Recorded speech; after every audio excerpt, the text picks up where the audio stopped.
Morning students, मैं हूँ दीक्षा। आज हम पढ़ने वाले हैं अध्याय 2। अध्याय 2 में हम सबसे पहले पुष्प की संरचना के बारे में देखेंगे।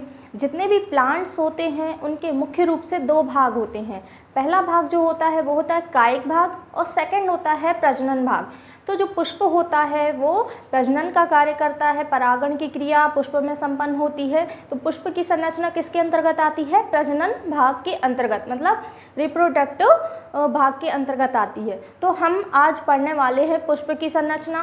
पुष्प में मुख्य रूप से कितने भाग होते हैं, इसकी संरचना कैसी होती है, आज ये सब हम पढ़ने वाले हैं। तो यहाँ पर एक पुष्प मैं आपको दिखा रही हूँ। ये पुष्प है गुड़हल का, यानी कि जैसे जैस्मिन भी कहते हैं सामान्य भाषा में। इसमें सबसे नीचे की ओर आप देख सकते हैं एक हरे रंग की डंठल होती है जिसे कहते हैं पेटियोल। क्या कहते हैं? पेटियोल कहते हैं। यहाँ पर पेटियोल के ऊपर आप देखेंगे यहाँ पर एक फूला भाग होता है जिसे कहते हैं पुष्पासन या थैलेमस कहते हैं। अभी हम इसे डिटेल में देखेंगे। अभी आप पहले पुष्प की संरचना ध्यान से देखिएगा। मैं आपको जो पढ़ाती हूँ बहुत इजी लैंग्वेज में पढ़ाती हूँ। आप किताब में अगर ये भाषा देखेंगे तो आपको समझ में नहीं आएगी, इसलिए आप सारे वीडियो अटेंड कीजिए, क्योंकि मैं बहुत इजी वे में आपको बताती हूँ ताकि आपका कोई भी क्वेश्चन ना छूटे एग्ज़ाम में, आप हर क्वेश्चन अटेम्प्ट कर सकें। तो सबसे पहले मैंने क्या बताया, यहाँ पे एक पुष्प का डंठल होता है जिसे पेटियोल कहते हैं। इसका फूला हुआ भाग कहलाता है पुष्पासन, जिसे थैलेमस भी कहते हैं। पुष्पासन के ऊपर आपको हरे रंग के ये दिखाई दे रहे होंगे, इसको कहते हैं कैलेक्स। क्या कहते हैं? कैलेक्स। अब यहाँ पर रेड रंग की पंखुड़ियाँ दिखाई दे रही होंगी, इनको कहते हैं करोला। क्या कहते हैं? करोला। यहाँ पर एक लंबी दिखाई दे रही है डंठल के समान, इसको कहते हैं वर्तिका। क्या कहते हैं? वर्तिका। ये जो वर्तिका है ये कहाँ जाती है? नीचे अंडाशय की ओर जाती है ना। और ऊपर हम देख सकते हैं वर्तिका में ये येलो रंग के दिखाई दे रहे हैं, ये होते हैं पुंकेसर। क्या कहलाते हैं? पुंकेसर। ये पूरा मेल पार्ट कहलाता है। और ऊपर 5 स्त्री केसर दिखाई दे रहे हैं, है ना। और जो स्त्री केसर के नीचे का भाग होता है, यानी कि वर्तिका के सबसे ऊपर का भाग, वो कहलाता है वर्तिकाग्र। क्या कहलाता है? वर्तिकाग्र। तो आर्य भाषा में इसमें हमने क्या क्या देखा? सबसे पहले पेटियोल, फिर थैलेमस, करोला, वर्तिका, ऊपर वर्तिकाग्र। ठीक है, अब हम देखते हैं इसको डिटेल में। यहाँ पर मैंने फ्लावर का चित्र बनाया हुआ है। हमारे पास एक छोटा पुष्प भी है, तो इसमें भी हम देख सकते हैं ये जो पिंक कलर पर्पल कलर की है ये क्या है? करोला है। ये जो नीचे है ये डंठल होती है, पेटियोल कहलाती है। यहाँ पे भी फूला हुआ भाग होता है जिसको हम कहते हैं थैलेमस, है ना। इसमें स्त्री केसर पुंकेसर एब्सेंट होते हैं, लेकिन इसमें भी परागण की क्रिया संपन्न होती है। अब हम देखेंगे पुष्प की संरचना। तो सबसे पहले ये जो हरा भाग दिखाई दे रहा है, ये फूला हुआ भाग, ये क्या कहलाता है? पुष्पासन। क्या कहलाता है? पुष्पासन। इसमें नीचे की ओर देखेंगे हम, ये इसका कहलाता है पुष्प व्रंत, यानी कि डंठल, जैसे हम सामान्य भाषा में कहते हैं। अब पुष्पासन के ऊपर मैंने आपको क्या बताया था? कैलेक्स। क्या बताया था? कैलेक्स। कैलेक्स को बाह्य दलपुंज कहते हैं। क्या कहते हैं? बाह्य दलपुंज। कैलेक्स के बाद अभी मैंने आपको बताया था कि इसमें रेड कलर की पंखुड़ियाँ होती हैं जिसको क्या कहते हैं? करोला। क्या कहते हैं? करोला। इसे दलपुंज भी कहते हैं। अब यहाँ पर हम देख सकते हैं कि ये क्या होते हैं? पुंकेसर। तो ये जो है ये क्या कहलाते हैं? पुंकेसर। अब इसमें जो लंबी संरचना दिखाई दे रही है, ये जो डंठल के समान ऊपर दिख रहे हैं, ये क्या कहलाती है? वर्तिका। इसे हम क्या कहते हैं? वर्तिका।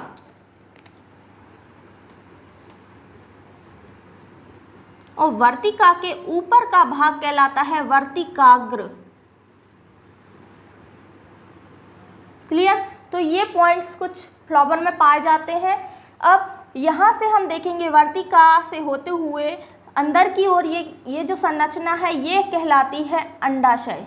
ये क्या कहलाती है? अंडाशय। अंडाशय के अंदर पाए जाते हैं अंडाणु या बीजांड। क्या पाए जाते हैं? बीजांड पाए जाते हैं। ये जो बीजांड होते हैं वो मेगास्पोरेंजियम के रूप में होते हैं, यानी कि ये बीजाणु कैसे होते हैं? बड़े होते हैं।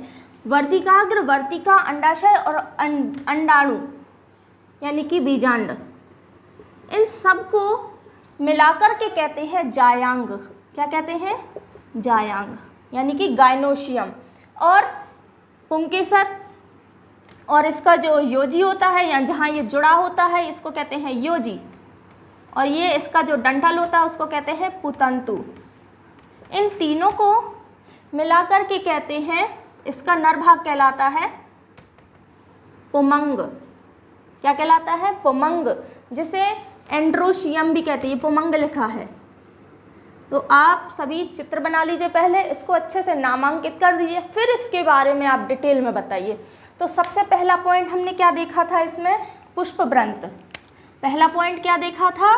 पुष्पव्रंत। पुष्पव्रंत कहाँ होता है? व्रंत मतलब होता है इसका डंठल। तो सबसे पहले हम देखेंगे पुष्पव्रंत क्या कहलाता है। पुष्पव्रंत, पुष्प का आपको इस तरह से लिखना है, पुष्पव्रंत पुष्प का वह भाग है जिसके द्वारा पुष्प तने से यानी कि शाखा से जुड़ा होता है। कौन सा भाग है पुष्प का? जिसके द्वारा यह शाखा से जुड़ा होता है उसे हम क्या कहते हैं? पुष्पव्रंत कहते हैं। क्लियर? अब हम देखेंगे पुष्पव्रंत के ऊपर कौन सा भाग दिखाई दे रहा है? फूला हुआ भाग, जिसे हम कहते हैं पुष्पासन। क्या कहते हैं? पुष्पासन। इंग्लिश में इसको कहते हैं थैलेमस,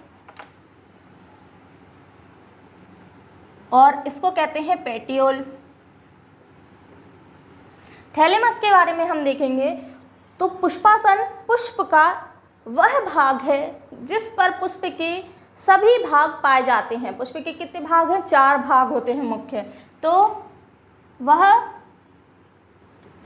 भाग जिस पर पुष्प के सभी अंग पाए जाते हैं, अंग या भाग पाए जाते हैं, तो उसे क्या कहते हैं? पुष्पासन कहते हैं। क्लियर? पुष्पासन के ऊपर हमने क्या देखा था? सबसे पहला भाग कैलेक्स, जिसे बाह्य दलपुंज भी कहते हैं। क्या कहते हैं? बाह्य दलपुंज। इसे इंग्लिश में क्या कहते हैं? कैलेक्स। क्लियर? अब हम कैलेक्स के बारे में देखेंगे। कैलेक्स कहाँ होते हैं? पुष्पासन पर पाए जाने वाला प्रथम भाग है या प्रथम चक्र है। ये चक्र के रूप में होते हैं, मतलब ये पुष्पासन पे चारों ओर पाए जाते हैं, और इनकी संख्या करीब 5 से 7 होती है। मतलब 5 से 7 आपको कैलेक्स बाकायदा दिखाई देते हैं। इनकी संख्या कितनी होती है? 5 से 7 होती है। इनका रंग कैसा होता है? ये हरे रंग के होते हैं। कैसा होता है रंग? हरे रंग के होते हैं। अब ये कैसे होते हैं? एक चक्र के रूप में पाए जाते हैं, चक्र के रूप में प्रेजेंट होते हैं। लेकिन अगर हम देखेंगे तो ये पुष्पासन पे पाए जाने वाला प्रथम चक्र है या प्रथम भाग है। प्रथम भाग या चक्र क्या कहलाता है? बाह्य दलपुंज, और इनकी संख्या होती 5 से 7 और इनका रंग होता है हरा। कैलेक्स के ऊपर हम देखेंगे करोला। ये जो दिखाई दे रहे हैं ये क्या है? करोला, यानी कि दलपुंज। क्या कहलाते हैं? दलपुंज। दलपुंज जिसे क्या कहते हैं? करोला। इसकी इकाई बताना भूल गए। बाह्य दल की पुंज की इकाई क्या होती है? बाह्य दल। क्या होती है?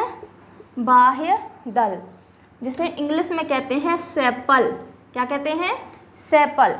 अब हम देखेंगे दलपुंज। तो दलपुंज कैसे दिखाई दे रहे थे? इनका रंग अगर हम गुड़हल में देखेंगे तो लाल रंग के होते हैं, किसी अन्य पुष्प में देखेंगे तो अलग कलर के होते हैं। तो हम इसको क्या कह सकते हैं? ये होते हैं रंगीन, आकर्षी, खुशबूदार। ये कैसे होते हैं? सबसे पहले हम इसे बताएंगे कि ये पुष्प का दूसरा चक्र है, क्योंकि ये भी चक्र के रूप में पाए जाते हैं, है ना? चक्रीय भाग है। और ये कैसे होते हैं? रंगीन होते हैं, आकर्षी होते हैं और खुशबूदार होते हैं। क्लियर? और इसकी इकाई जो होती है वो होती है दल। क्या होती है? दल, जिसे कहते हैं पेटल। इंग्लिश में दल को क्या कहते हैं? पेटल। तो ये इसकी क्या हो गई? इकाई। बाह्य दलपुंज की इकाई क्या थी? सेपल। दलपुंज की इकाई क्या है? पेटल। अगला पॉइंट आता है बाह्य दलपुंज, ये हो गया कैलेक्स हो गया, करोला हो गया। अब हमारा कौन सा पॉइंट आ जाएगा? पुमंग। कौन सा आ जाएगा? पुमंग, जिसे एंड्रोशियम भी कहते हैं। क्या कहते हैं? एंड्रोशियम। तो पुष्प का नर भाग क्या कहलाता है? एंड्रोशियम। ये पुष्प का तीसरा भाग कहलाता है। अगर हम ये पुष्पासन और पुष्पवृंत इनको काउंट नहीं करना है, इसके ऊपर के पॉइंट काउंट करना, तो ये पहला हो गया, ये दूसरा, ये तीसरा और ये जायांग क्या हो गया? चौथा हो जाएगा। ठीक है, तो पुमंग कौन सा भाग है? पुष्प का तीसरा भाग होता है। पुष्प का तीसरा या तृतीय भाग होता है। और ये कैसे होते हैं? ये भी रंगीन होते हैं। इसमें ऊपर की ओर होता है परागकोश। क्या होता है? परागकोश, जिसमें भरे होते हैं परागकण। क्या भरे होते हैं? परागकण। परागकोश के अंदर कई परागकोश पाए जाते हैं जिसमें परागकण भरे होते हैं। यही परागकण क्या करते हैं? वर्तिका तक जाते हैं और नीचे अंडाशय में प्रवेश कर जाते हैं और परागण की क्रिया संपन्न कराते हैं। परागण कहाँ पाए जाते हैं? परागकोश के अंदर। परागकोश किसकी संरचना है? पुमंग की संरचना है। किसकी संरचना है? पुमंग की संरचना है। तो पुमंग में कौन कौन से भाग पाए जाते हैं? परागकोश यानी एंथर, योजी और पुतंतु, जिसे फिलामेंट भी कहते हैं। योजी को कहते हैं कनेक्टो। इन तीनों को मिलाकर के क्या कहते हैं? पुमंग यानी एंड्रोशियम। ये पुष्प का नर भाग होता है और इसकी इकाई होती है पुंकेसर। क्या होती है? पुंकेसर, जिसे स्टैमेन भी कहते हैं। इसकी इकाई क्या हो गई? स्टैमेन। लास्ट पॉइंट है जायांग। कौन सा? जायांग, जिसे कहते हैं गाइनोशियम। क्या कहते हैं? गाइनोशियम। ये पुष्प का अंतिम भाग होता है और बहुत महत्वपूर्ण भाग होता है। अंतिम चौथा भाग कहलाया क्योंकि ये चौथे नंबर पे आता है। ठीक है, तो अंतिम भाग होता है कौन सा? पुमंग। और ये भाग कहलाता है मादा भाग कहलाता है। इसकी इकाई होती है कार्पेल। क्या होती है? कार्पेल। तो ये हो गया जायांग यानी कि गाइनोशियम। जो गाइनोशियम होता है इसमें बीजांड पाए जाते हैं और ये जो बीजांड होते हैं वो मेगा स्पोरेंजियम के रूप में होते हैं। क्या कहलाते हैं? Mega sporangium. क्योंकि ये कैसे होते हैं? बड़े होते हैं। लेकिन जो पुमंग में परागकण भरे होते हैं, परागकण वो होते हैं माइक्रोस्पोरेंजियम। वो क्योंकि छोटे होते हैं तो इसमें कैसे होते हैं? माइक्रोस्पोरेंजियम। ठीक है, क्योंकि ये माइक्रो मतलब होता है छोटे, तो इसमें कैसे होते हैं? माइक्रोस्पोरेंजियम।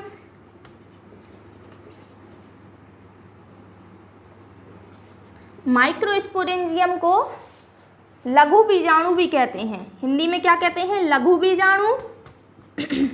और इसे मेगास्पोरेंजियम जो कि जायांग में पाए जाते हैं उसे हम कहते हैं गुरु बीजाणु। गुरु मतलब बड़े बीजाणु। तो गुरु बीजाणु कहाँ पाए जाते हैं? जायांग में। और लघु बीजाणु कहाँ पाए जाते हैं? पुमंग में यानी कि नर भाग में। क्लियर? तो ये हो गई हमारी पुष्प की संरचना। पुष्प में मैंने सबसे पहले क्या बताया आपको? पुष्प में जो डंठल होता है उसको क्या कहते हैं? पेटियोल यानी कि डंठल कहते हैं, पुष्पवृंत कहते हैं। इसका फूला हुआ भाग कहलाता है पुष्पासन। पुष्पासन के ऊपर हरे रंग के, आप अपने घर, सबके घर के आसपास जासुन का फूल जरूर लगा होता है, तो आप उस पुष्प को लेकर के फिर इस पर स्टडी कीजिएगा। तो इसमें ऊपर हरे रंग के होते हैं वो कहलाते हैं कैलेक्स। कैलेक्स के ऊपर आप देखेंगे छोटे छोटे जो पत्ती समान संरचना होती है उसे हम कहते हैं एपिकैलेक्स। उसको काउंट नहीं किया जाता। तो कैलेक्स के ऊपर ये जो रेड रंग के होते हैं वो कहलाते हैं करोला। क्या कहलाते हैं? करोला कहलाते हैं। करोला के ऊपर हम देखेंगे ये कहलाती है वर्तिका, ये जो पूरी लंबी होती है क्या कहलाती है? वर्तिका। वर्तिका पर ये येलो रंग के दिखाई देते हैं जिसे हम कहते हैं पुंगमंग कहते हैं। क्या कहते हैं? पुमंग। ये जो पुमंग होते हैं वो 3 भाग के बने होते हैं। कौन कौन से? परागकोश, योजी और पुतंतु। इसका जो ऊपरी भाग होता है ये कहलाता है परागकोश। ये क्या कहलाता है? परागकोश। ये जो ऊपरी भाग होता है ये परागकोश कहलाता है। जहाँ ये जुड़ा होता है ये भाग ये कहलाता है योजी, और इसका ये जो नीचे का भाग होता है ये कहलाता है इसका फिलामेंट। परागकोश के अंदर कई परागण भरे होते हैं जो कि वर्तिका से होते हुए कहाँ चले जाते हैं? अंडाशय में चले जाते हैं और परागण की क्रिया संपन्न कराते हैं। सबसे अब लास्ट पॉइंट आता हमारा क्या? जायांग। तो जायांग पुष्प का चौथा भाग होता है जो कि वर्तिकाग्र, वर्तिका और अंडाशय का बना होता है। इसमें अंदर की ओर क्या पाए जाते हैं? कई बीजांड भरे होते हैं। ये जो बीजांड होते हैं ये कई संख्या में होते हैं और कई पुष्पों में अलग अलग होते हैं। मतलब बीजांड की संख्या निश्चित नहीं होती, अलग अलग पुष्प में अलग अलग संख्या में बीजांड पाए जाते हैं। जो जायांग होती है इसकी इकाई क्या होती है? कार्पेल। क्या होती है? कार्पेल। कार्पेल को हिंदी में अंडप कहते हैं। तो ये रही पुष्प की संरचना। कार्पेल यानी कि अंडप कहलाता है, और जो जायांग होता है इसमें कैसे बीजाणु पाए जाते हैं? बड़े पाए जाते हैं, जिसे हम क्या कहते हैं? मेगा स्पोरेंजियम या गुरु बीजाणु कहते हैं, क्योंकि ये बीजाणु आकार में कैसे होते हैं? बड़े होते हैं। तो स्टूडेंट्स उम्मीद करती हूँ आपको पुष्प की संरचना समझ में आ गई होगी। फिर भी आपको अगर कोई डाउट्स हो तो नीचे जो टेलीग्राम लिंक दी गई है उसमें जाकर आप पूछ सकते हैं, या कमेंट बॉक्स में भी पूछ सकते हैं। तो स्टूडेंट उम्मीद करती हूँ आपको वीडियो ज़रूर पसंद आया होगा। वीडियो को लाइक कीजिए, शेयर कीजिए। Thank you.